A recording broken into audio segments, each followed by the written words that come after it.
Now that we are underway for this year, let's see what's ahead in the next few sessions.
Well, when I look at the subject you're covering, you seem to be dealing with myself, my wellness, my future.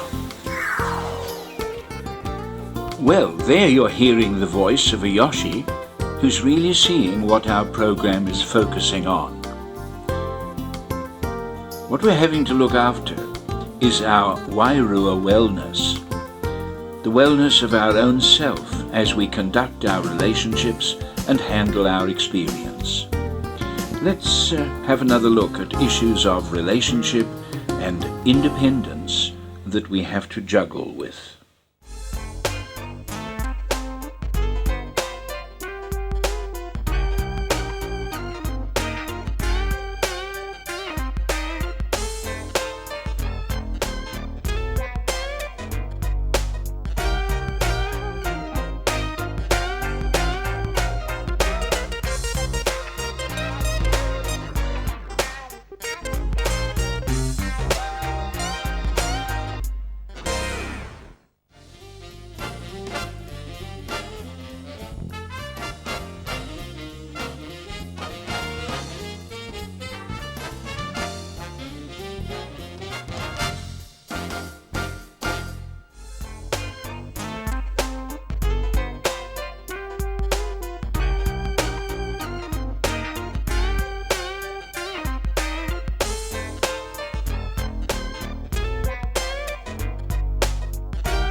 A pressure that gets at our wellness as a pressure to do wrong comes in through peer pressure. It takes the experience of good and right relationships to produce our wellness as a person. Do you remember that it takes blue and yellow to make green?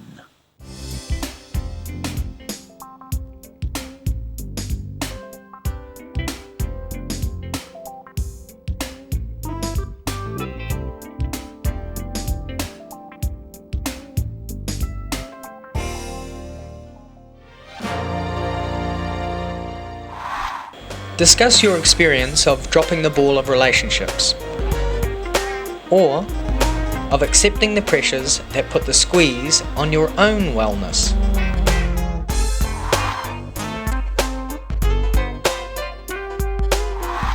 But how do you really feel about giving into pressures that persuade you to do some wrong?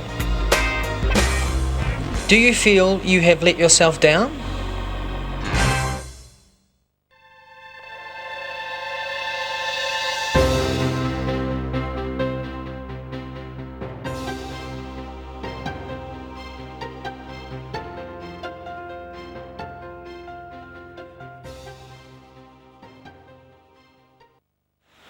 Peer pressure is when you're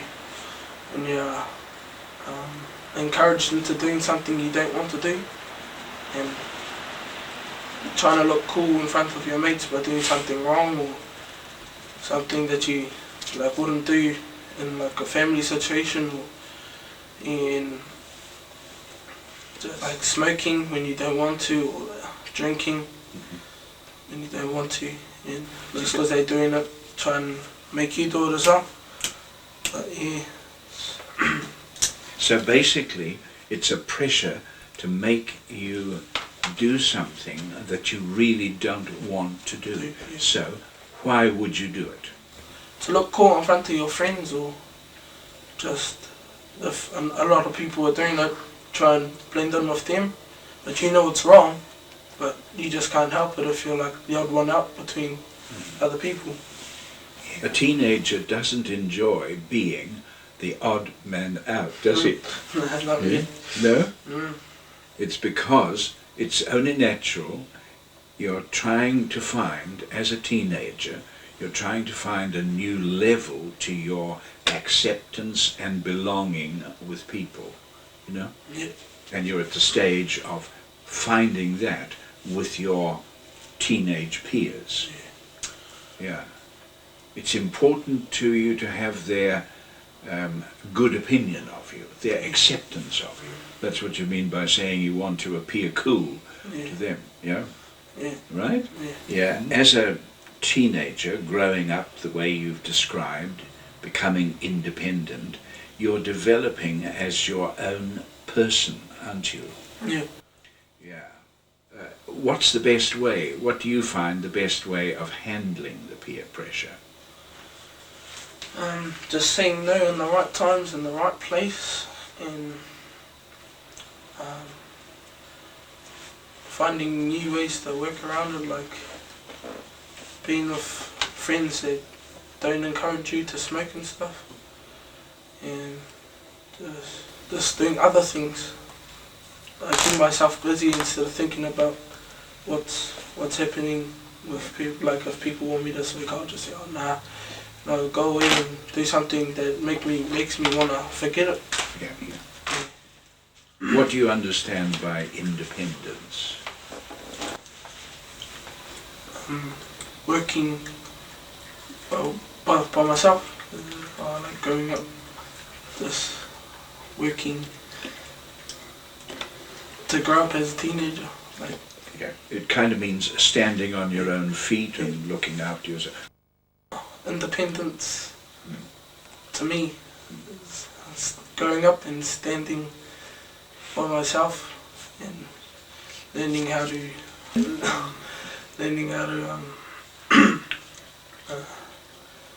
to look after myself when I'm growing up.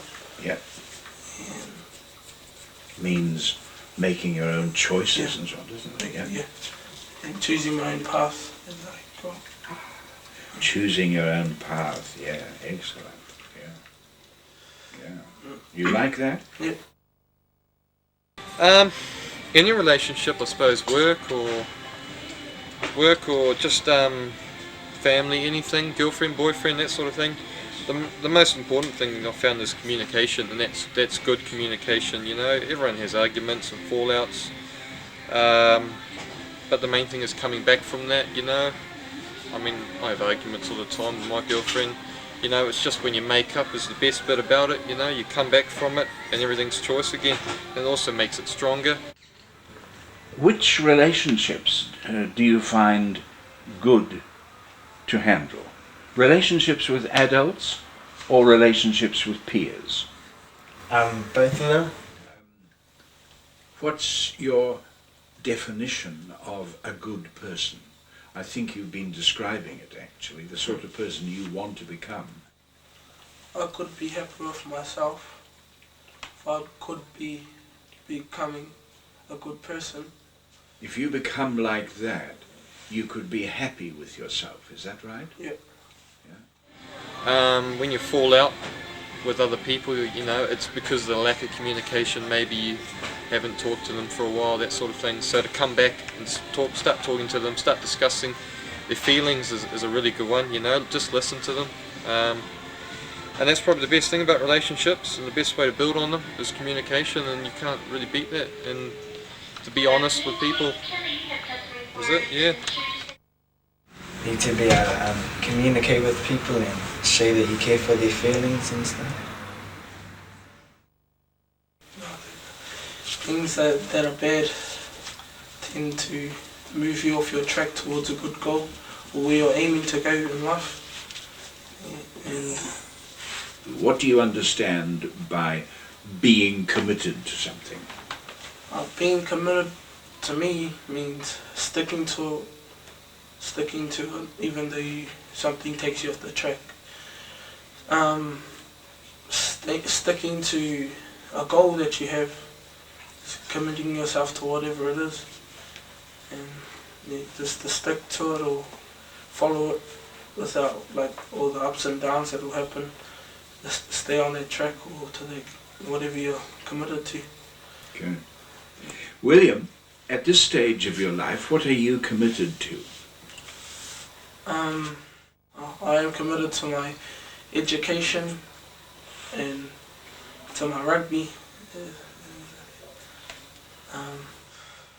Okay. Have you any ideas about where your education is going to lead you to? I hope to be a lawyer when I grow up, but it's just like a goal of mine.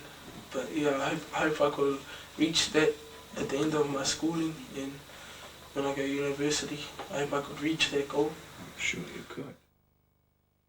So the goals for me is really to do the hard yards now. You know, I'm not enjoying it, but you know, you sort of enjoy it as you get into it a bit. Just want to make the money, get through it, and get my life started. You know, confident about the future. I'm sort of yeah. I think I've got potential to go where I want to go and do what I want to do. Yeah, basically.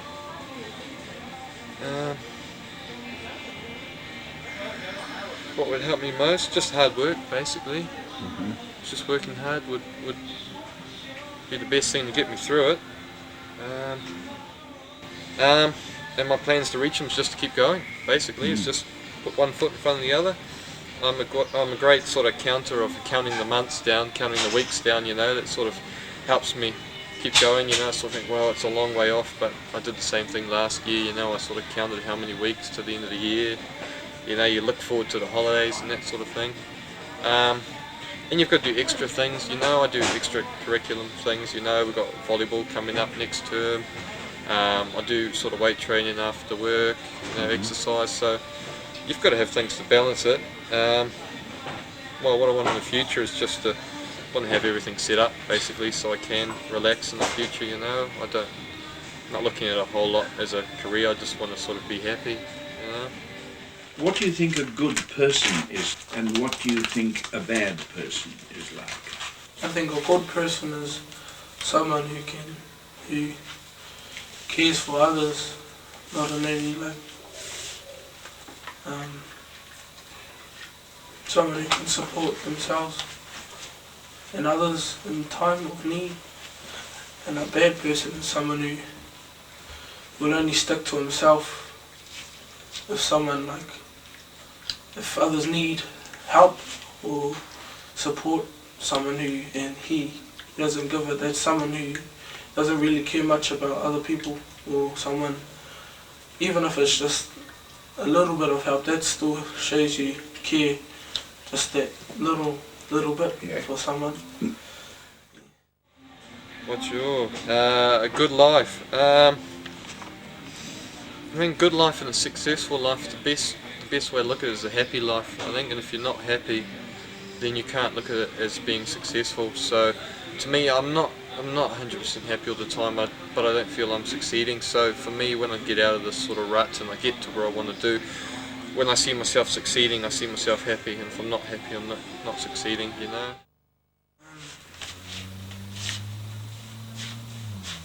To be myself, I wouldn't want to be anyone else because that's the way I'm born. I can't be anyone else. I just have to be myself and carry on, because you never know, you may be better in life as you grow up. You might be a better person. Instead of saying that I want to be like him, you could say I want to be like myself and grow up and be a better person than you thought you would be. And then you could grow up and think of when you were back and you thought that, oh, I want to be like him, you know, and then you look at yourself now as you're older and think, oh yeah, look at me now. What was I ever thinking? And yeah, just to be yourself until you think that you've done what you've wanted to do. What reference guides you in making a choice about what's right or what's wrong?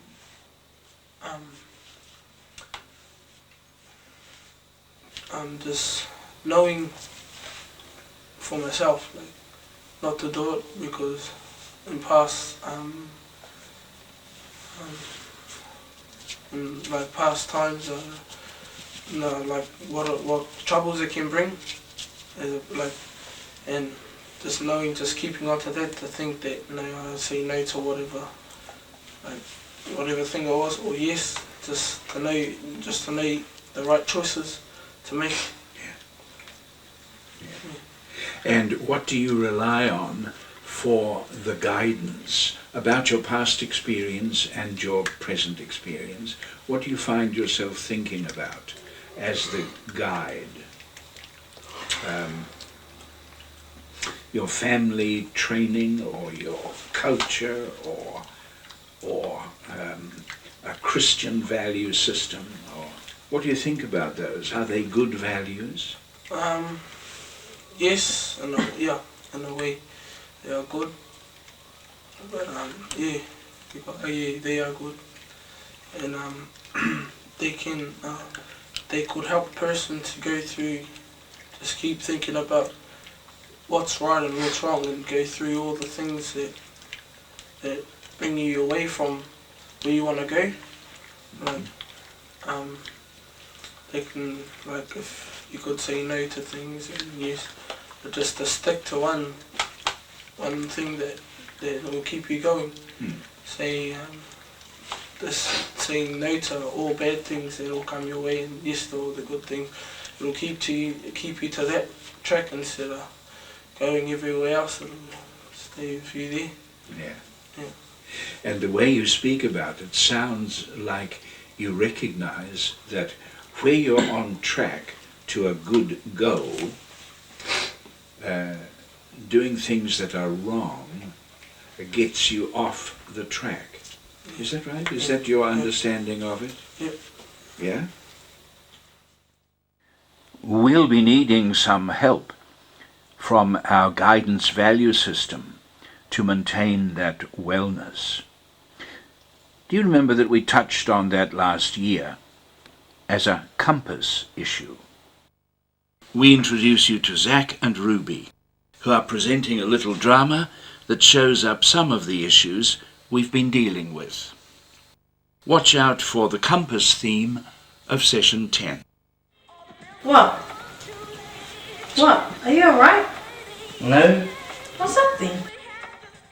nothing. Come on, you can tell me. But it's not even, well, Pete said I could come out this week on his dad's boat. So what's wrong with that? It's on Saturday. Oh, Auntie's birthday thing. I thought you couldn't go because of your game. I couldn't, that's the whole thing. The game got cancelled on the same day as Pete said I could come out with them on their boat. So Mum and Dad don't know that the game is cancelled? No, well, not yet. They don't know. I could probably get away with going out on the boat. Mum thinks I'm going to the game as usual. But all I have to do is tell them I'm going to stay over at Pete's place. And that wouldn't be a lie either. I could meet up with Pete and go on the sailing trip anyway. I bet you'll get snapped. Oh, thanks, you're a great help. If I say no, Pete's dad will think I don't want to come with them, and he'll never ask me again. And I really want to go. Mum and sisters are always having stupid parties. If Mum finds out you lied to her, man, you'll be dead meat butters. Yeah, like, see, it's not fair. How am I supposed to know what to do? Either way, it sucks. You could ask Dad. I'm sick of asking other people what to do. I should just be able to figure it out myself. It's like I need a map of the future or something. Yeah, look into my eyes. I can see the stars foretell your future. Yeah, like sailors used to. Did you know, in the olden days, sailors didn't have maps or anything, and they'd sail for months and months, just using stars for a compass? That's awesome. Hey, Yeah. that's what I need. My own solar system map so I can just look up into the sky and just know what to do. So what? Will it tell you now? It's saying, this map's not even English. Oh, holy! Read it. That makes me wonder how Poopy could read it.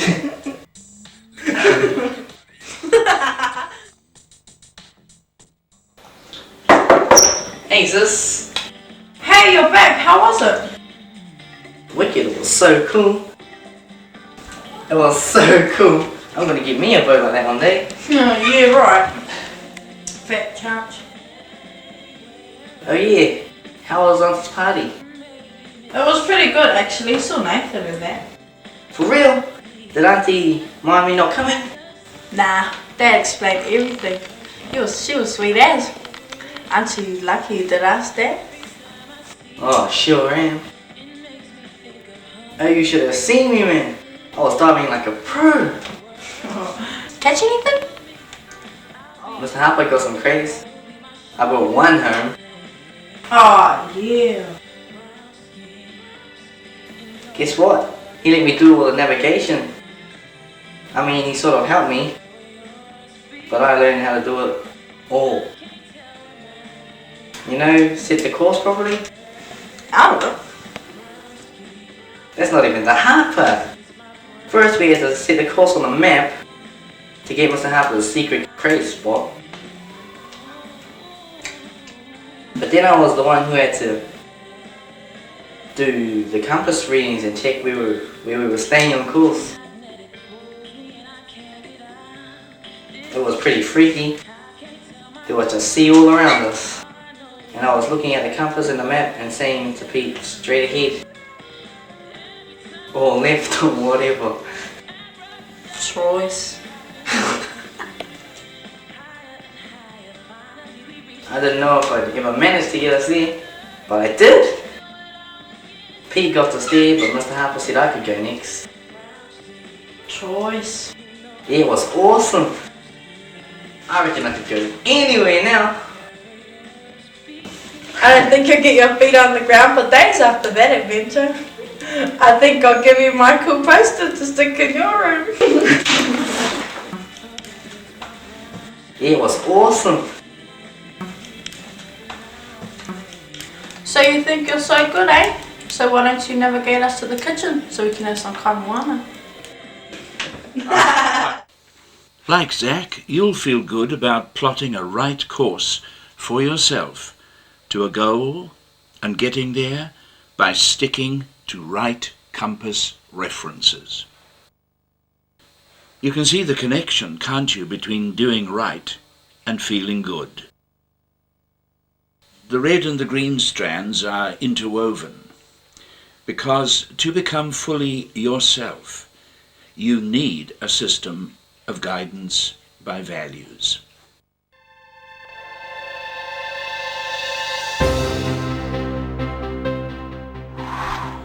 How important is it to be yourself in ways that make you feel good about yourself and the person you are becoming? Do you accept that the ways you are handling your relationships and experience is shaping the person you are growing into?